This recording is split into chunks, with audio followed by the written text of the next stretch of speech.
যে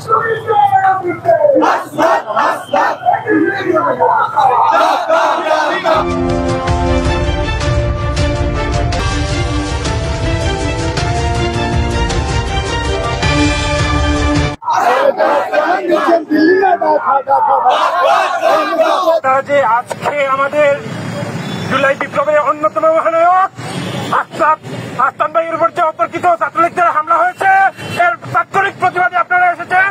আপনাদেরকে এই তাৎক্ষণিক মিছিলে অংশগ্রহণ করার জন্য আমার পক্ষ থেকে কৃতজ্ঞতা জানাচ্ছি। সেই সাথে বাংলাদেশে ছাত্রলীগের কোন রাজনীতি চলতে পারে না এবং আওয়ামী লীগের কোন রাজনীতি চলতে পারে না। ছাত্রলীগের এবং আওয়ামী লীগ নিষিদ্ধ না হওয়া পর্যন্ত আমরা রাজপথে থাকবো এবং ইন্টারিম গভর্নমেন্টকে আমরা হুঁশিয়ার করে বলে দিতে চাই, আমার ভাই হাসপাতালের উপর তারা অতর্কিত হামলা করেছে, এদের বিরুদ্ধে যদি তাৎক্ষণিক ব্যবস্থা না নেওয়া হয় তাহলে বাংলাদেশে আবার আন্দোলনের জন্য গড়ে উঠবে। সুতরাং আপনাদেরকে ওয়ার্নিং দিচ্ছি, আমার ভাই আপনাদের উপর যারা হামলা চালিয়েছে তাদেরকে অতি দ্রুত আইনের আওতায় নিয়ে আসুন। নেতা সমন্বয়ক হাসনাত আব্দুল্লাহর উপরে আজকে যে হামলা হয়েছে তার জন্য আমরা তাৎক্ষণিক যে বিক্ষোভ মিছিল করেছি। আমরা এইটা বলতে চাই যে এই বাংলার মাটিতে কোন স্বৈরাচারের স্থান হবে না।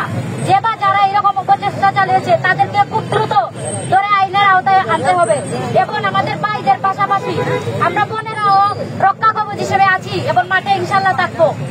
আর জাতীয় নাগরিক পার্টি এবং গণতান্ত্রিক ছাত্র সংসদ, বৈষম্য বিরোধী ছাত্র আন্দোলন এর প্রতিবাদ জানাচ্ছি। খুব দ্রুত এদেরকে বিচারের আওতায় আনা হবে। আমরা জয়নাব বিনতে আলীর মতো, রক্ষা কবচের মতো এই বাংলার মাটিতে আন্দোলন করে যাব যতদিন না স্বৈরাচার মুক্ত বাংলাদেশ হচ্ছে। আমরা সর্বদাই প্রস্তুত মাঠে থাকতে, যতদিন না পর্যন্ত আওয়ামী লীগের রাজনীতি নিষিদ্ধ না করা হয়েছে। আমাদের ক্যাপ্টেন হাসনাত আব্দুল্লাহর উপরে যে অতর্কিত হামলা চালিয়েছে গাজীপুরের সেই কুখ্যাত জাহাঙ্গীর মেয়রের কুলাঙ্গার পুত্ররা, তাদেরকে হুঁশিয়ার করে বলে দিতে চাই, এই বাংলায় আমরা আছি, আমরা থাকবো। যদি কোনো হাত বাড়ায় আর তাহলে তাদের উপর কঠিন ব্যবস্থা নেওয়া হবে।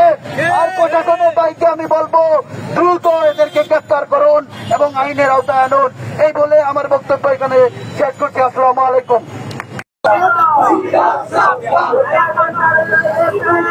আগুন লেগেছে